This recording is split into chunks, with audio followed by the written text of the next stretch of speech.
آج ہم ایک ایسی کہانی کی گہرائی میں اتریں گے جو ایک بڑا گہرا سوال اٹھاتی ہے۔ سوال یہ کہ انسان کے کردار کی اصل مضبوطی کیا ہے، خاص طور پر اس وقت جب اسے کوئی بھی نہیں دیکھ رہا ہوتا۔ یہ کہانی ہے تقویٰ کی، اور ایک ایسی گفتگو کی جس نے تاریخ کا رخ ہی بدل دیا۔ تو اصل سوال یہی ہے، جب کوئی دیکھ نہ رہا ہو تو پھر حقیقی ایمانداری کیا چیز ہے؟ ذرا سوچئے، یہ ایک ایسا سوال ہے جو انسان کے اندر تک جھانک لیتا ہے۔ جب نہ کوئی تعریف کرنے والا ہو، نہ کوئی سزا دینے والا، تب انسان کیا فیصلہ کرتا ہے؟ یہی اصل امتحان ہے۔ اچھا، تو تصور کیجئے مدینہ شہر کی ایک رات ہے۔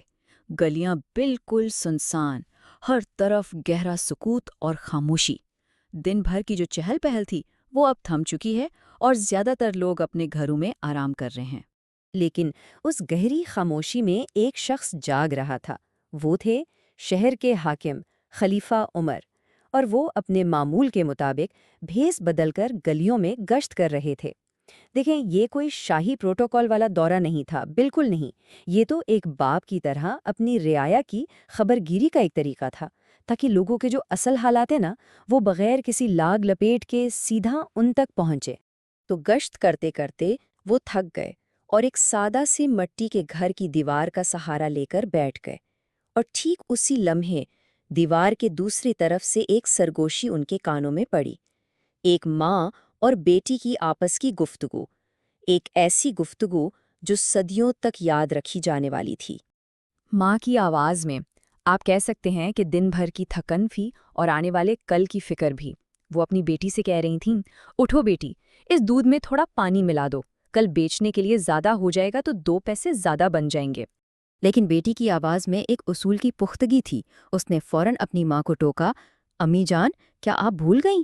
آج ہی تو حاکم وقت امیر المومنین نے اعلان کروایا ہے کہ دودھ میں پانی ملانے پر سخت پابندی ہے۔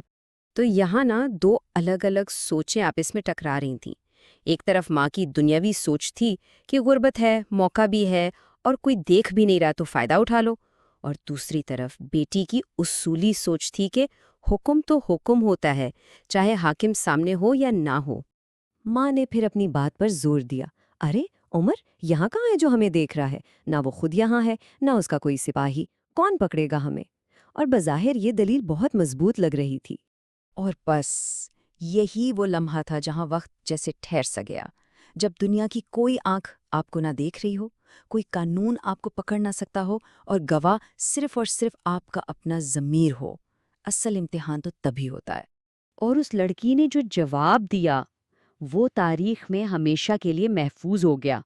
اس نے انکار کر دیا، مگر اس کا انکار قانون کے ڈر سے نہیں تھا، نہیں، بلکہ اس گہرے احساس کی وجہ سے تھا کہ اللہ تو اس کے ہر عمر کو دیکھ رہا ہے۔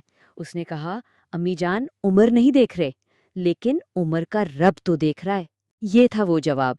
اسی گہرے احساس کا نام ہے تقویٰ، یعنی یہ وہ اندرونی کمپاس ہے جو انسان کو تنہائی کے اندھیروں میں بھی سیدھا راستہ دکھاتا ہے۔ یہ صرف سزا کا ڈر نہیں، بلکہ اللہ کی موجودگی کا ایک زندہ شعور ہے۔ اور دیوار کے باہر بیٹھا وہ حاکم، جس کے نام سے بڑی بڑی سلطنتیں لرزتی تھیں، ایک غریب لڑکی کے اس ایک جملے سے اتنا متاثر ہوا کہ اس کی آنکھوں سے آنسو بہنے لگے۔ اسے اپنی رعایا میں کردار کا ایک ایسا انمول ہیرا مل گیا تھا جس کی وہ تلاش میں تھے۔ وہ سمجھ گئے کہ یہ کوئی معمولی ایمانداری نہیں ہے، یہ وہ بنیاد ہے جس پر ایک انصاف پر مبنی معاشرہ کھڑا ہوتا ہے۔ یہ وہ کردار تھا جسے وہ اپنی پوری حکومت کی پہچان بنانا چاہتے تھے۔ اور اس ایمانداری کا انعام صرف تعریف پہ ختم نہیں ہوا۔ اگلی ہی صبح خلیفہ نے اس لڑکی کے گھر اپنے بیٹے عاصم کا رشتہ بھیج دیا، اور یوں ایک رات کی ایمانداری نے اس لڑکی کی قسمت ہمیشہ کے لیے بدل دی۔ لیکن سنیے، کہانی یہاں ختم نہیں ہوتی۔ اصل میں تو یہاں سے اس کی اصل میراث شروع ہوتی ہے۔ وہی دودھ فروش کی بیٹی خلیفہ عمر کی بہو، اور پھر وہ پردادی بنی ایک ایسے شخص کی جس کا نام تھا عمر بن عبدالعزیز۔ جی ہاں، اسی لڑکی کا پڑپوتا عمر بن عبدالعزیز اسلامی تاریخ کا وہ عظیم حکمران گزرا جسے آج بھی اس کے عدل و انصاف، اس کی سادگی اور خدا خوفی کی وجہ سے یاد کیا جاتا ہے۔ ان کا کردار اتنا بلند تھا کہ تاریخ دانوں نے انہیں 5واں خلیفہ راشد کا لقب دیا۔ یہ اسلامی تاریخ میں انصاف اور بہترین حکومت کا سب سے بڑا اعزاز سمجھا جاتا ہے، اور یہ سب کچھ اس ایک رات کے فیصلے کا نتیجہ تھا۔ تو چلیں اس پوری کہانی کے جو اہم اسباق ہیں ان پر ایک نظر ڈالتے ہیں۔